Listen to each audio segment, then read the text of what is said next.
Hi, my name is April Barnhart, and this is Task 1.7, Presenting Your Work. Today I'll be reviewing the design process for the vocabulary app we've created called Talk the Talk. So who is this app for? Well, this is Aisha. She's 31 years old and a middle school English teacher. Aisha is based in the USA. She's married but has no children.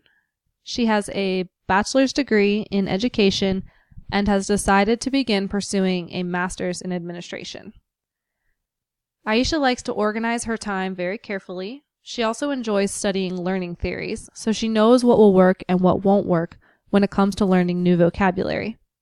Like so many others, she must balance her family time with her professional goals, and she's willing to take advantage of impromptu study sessions, such as while waiting in line, in between classes, or before bed. So what does this mean for us? What is it exactly that Aisha wants and needs?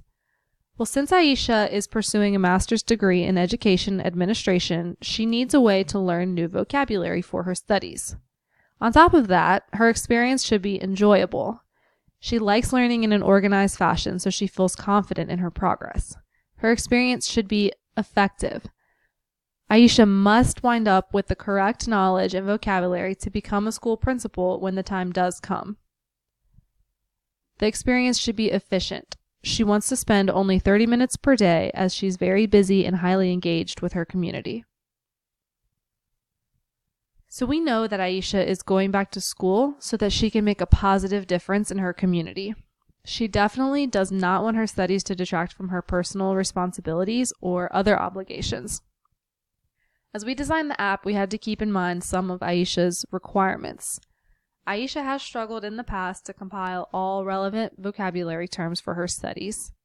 We know she wants to be able to add personal touches for her flashcards, as this will help her retain the material long term.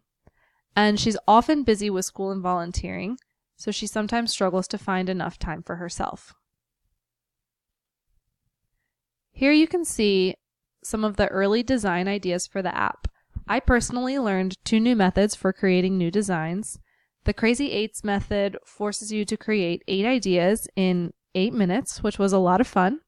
And dot voting was then used to narrow down the ideas to just the best ones that the team wanted to move forward with. Once we had some ideas for the initial prototype, we went ahead and set up a usability test plan. We asked 3 individuals to participate in usability testing and gave them these tasks to complete. For the first round of testing, we really felt that these tasks listed here made up the essential foundation for the app. Any additional features that we wanted to pursue in the future would depend on these core functions being usable first. Here are some of the early prototypes that those participants saw during the testing. The testers identified several issues, such as in the first image here you can see there's no way for the user to sign in if they already have an account.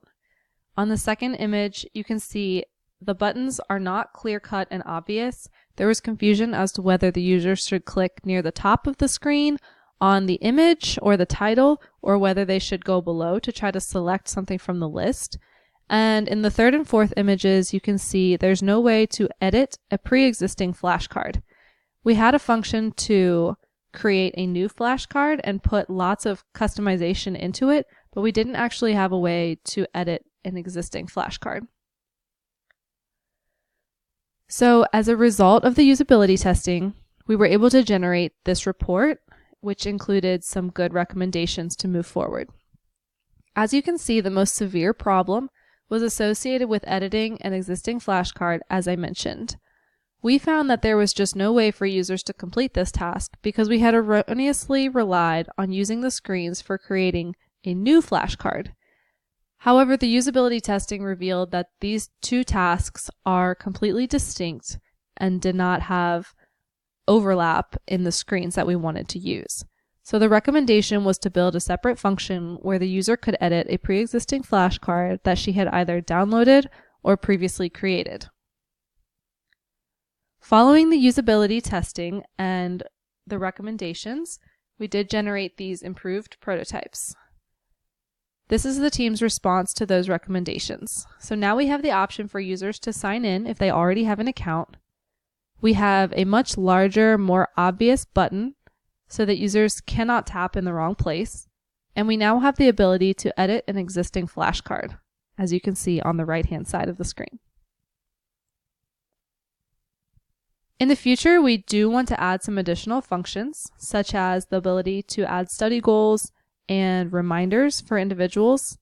We want the ability to share progress via social media, and we'd also like to add the ability to view long-term, your study plan, and your progress against that plan. So looking back on the design process, we identified a few items that went well and some that didn't go as well. As far as what went well, I personally learned some creativity exercises, the Crazy Eights and dot voting method, and the usability testing went quite smoothly and we were able to quickly identify problems.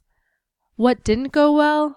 We spent a little bit too much time on the content of the app. So from this, we learned that designers should always remain humble and try to learn about unfamiliar content any way that they can, often from the customer or the end user. And we did experience a few technical difficulties in terms of sharing content with the user, with the customer. So from that, we learned to always have a backup plan. The ultimate takeaway was this. As a user, it's easy to tell when the user experience has not been sufficiently considered. In other words, when you're using an application, it's easy to tell when there wasn't enough design and consideration given to the application. However, as a designer, it is difficult to consider the user experience to the extent that the user is blissfully unaware of the designer's presence. Our goal then is to make it so that the user, while using the application, doesn't think twice about the flow or how intuitive the design is. The user should never consider the design choices that were made. With that, I thank you for your time. This has been Task 1.7, presenting your work. Again, I'm April Barnhart, and the app that we have discussed today is called Talk the Talk. Thank you.